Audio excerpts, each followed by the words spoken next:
Hey guys, it's Brett. Welcome back to my channel. First of all, I want to say hello. It's been a couple of days since I posted anything, primarily because I had a crazy busy week. I did manage to get my hair cut, so I no longer look like Hermie the dentist from Rudolph and the Island of Misfit Toys. So I wanted to take this video today and really briefly do an update on the Booker Longlist, which I've been reading. 4 of the books I've already read, which are these 4. All of them I thought were great. Any one of them could potentially be in the shortlist. So I read 3 more since I've last been on. I wanted to talk about them today and say whether or not I think they're going to go any further or what. So without further ado, first of all, I do have to say, right now I am reading Maps of Our Spectacular Bodies by Maddie Mortimer. Blown away by this for a few reasons. Again, very young writer, but her depth and perception. This is about a woman who is married, who had cancer, and it has now come back. She has a 12-year-old daughter. Much of the book is about her life and how she's handling it, as well as her past. But it also, stylistically, she goes into the body and she has various representations of cancer as very different characters who are attacking the protagonist's body. So I think it's kind of genius.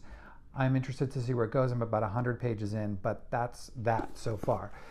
Okay, so the first book I want to talk about that I read was Small Things Like These by Claire Keegan. This is the shortest book on the Booker Longlist, clocking in at about 114 pages. So if you're somebody who thinks, well, maybe I'll dip into the Booker, but I don't really want to read anything that long, this is your book. It is, some people are calling it a Christmas tale, which I think the only reason they're saying that is because it's set at Christmas time. 1985, small town in Ireland. And a gentleman by the name of Bill Furlong who sells coal. He's married, has kids, very sweet relationship. When the novel starts, it almost feels like something that's going to be out of a Dickens novel. Almost, to me, almost like this overly sentimental thing, which I was a little bit like, am I going to actually like this, or is it going to lean into something that's a little too saccharine? However, what happens is he goes to the local convent one day to bring some coal supplies, and he sees a young girl outside in the barn. Now, the book is basically about the Magdalen laundries, which were convent-run laundries that were run by young girls who were wayward, who had gotten pregnant, and were basically effectively forced into labor, who had their children. The convents were using the babies to sell them to families who couldn't have children, but these girls would end up staying there the rest of their life. So it was an awful thing. But he meets one of these girls, and she is in the barn. She has been put in there, it seems, either to escape or by punishment. He's not sure which. So it kind of sets off the story and a whole deliberation with him of what is he supposed to do? Does he stand up for what's right? Does he go against the church? So much is packed into this book, and Claire Keegan is known for her short stories. I've never read anything else by her, but I will say I'm certainly going to now. It's extremely powerful. There's no easy answers on this, and this is not something that is neat and tidy, but it's quite a powerful book. I would not be surprised to see this on the short list. Sorry. At first, when I read it, I was like, well, I don't know. But the more I sat with it and really thought about what she was doing in so many pages, I really marveled at it, and I think it's great. On the long end, I just finished this morning, Booth by Karen Joy Fowler. This is about John Wilkes Booth, but almost minimally. It's really about the entire Booth family. And Karen Joy Fowler said when she was writing this book, she didn't want to give too much credence to the man who assassinated Lincoln, and there's been so much that's been said and known about him already. So, but what she was really fascinated with was this whole kind of thespian dynasty that was the Booth family. The father was an extremely celebrated actor, as was Edward and John Wilkes Booth, and the oldest son as well. So this whole family were very well known as a group of Shakespearean actors. In fact, John Wilkes Booth doesn't even come into the book until about 60 pages in. To me, this book is a very wonderful portrait of a family. My problem, if I have a problem with the book, and I don't have a big problem with it, I ultimately enjoyed it, I think that some of it drags in the middle, and I find that ironically the two characters that I thought that were the most interesting in this were the two that Karen Fowler had the least information on and kind of really made their characters up. The oldest daughter, Rosalie, who I found really fascinating, who was effectively a spinster, became a spinster. I felt the book started fantastic. It slogged down in the middle for me, and it kind of rebounded by the end. The last kind of 30 pages deals with Lincoln's assassination, the fallout it had, and the effect on the family and friends. But moreover, then it becomes a fascinating final 30 pages on kind of John Wilkes Booth's descent into madness and, frankly, the direct parallels with January 6th in this country. All of it is a direct parallel, and she talks about that in the afterwords of the book as well. So what I would say is I ultimately enjoyed this.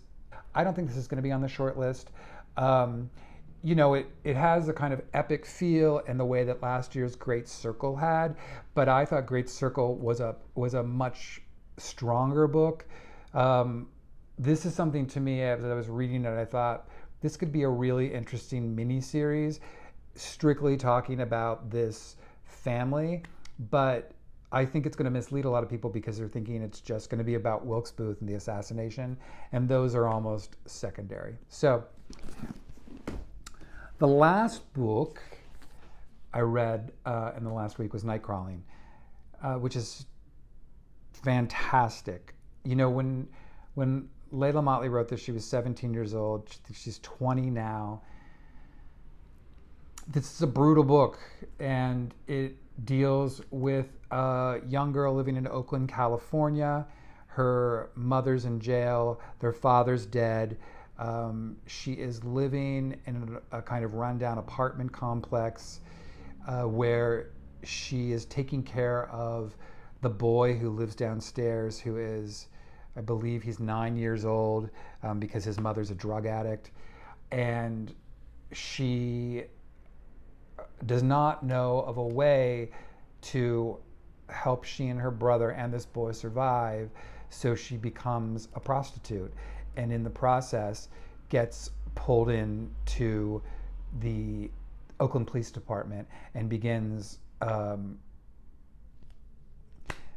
becoming effectively a prostitute for them, which is based on a real incident or a series of real incidents where girls were being effectively coerced by the police into sexual practices. So it's not a light read, but despite all that, I didn't go through it and think, God, this is so depressing.